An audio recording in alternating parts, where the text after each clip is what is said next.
La frontière entre le spécialiste de maths qui fait du signal processing et l'application concrète est devenue très étroite. Créer des écosystèmes spécialisés dans des domaines précis que sont l'IoT, mais aussi le big data, l'intelligence artificielle. Nous, en se basant sur les réseaux LoRaWAN, on marche dans la maison, dans le jardin, quand la personne elle fait ses courses. Donc c'est une application où l'IoT a permis de faire ça. Nous aujourd'hui on fabrique des objets, on a besoin de s'appuyer sur des réseaux du coup LoRa.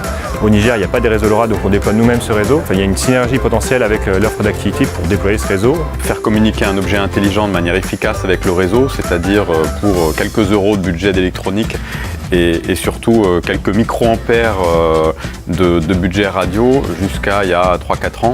On ne savait pas faire. L'idée, c'est vraiment de mettre à votre disposition des outils qui vont vous permettre de vous immerger dans le monde SynPark très rapidement et très facilement. Et c'est aussi un gage de la simplicité des outils qui permettent de communiquer avec SynPark. Le hardware, c'est très simple. Il y a tout un tas de freins historiques pour lesquels ça fait un peu peur aux gens. Mais tout ça, c'est en train d'être complètement enlevé.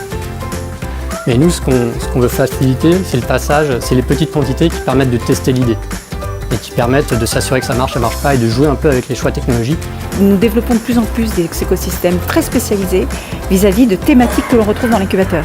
Et l'IoT est une de ces principales thématiques. Dans les meet-up, l'objectif c'est d'aller à la rencontre de développeurs, soit qu'ils aient des applications en tête, soit des appareils communicants en projet. Et l'objectif c'est de permettre aux deux de se rapprocher, parce que le monde de l'application et le monde de l'embarqué sont très différents, et de montrer qu'à travers les outils qui sont fournis par Activity, on peut très simplement mettre au point son device, on peut très simplement rencontrer des gens de l'écosystème applicatif, et donc aider les gens à accélérer leur projet.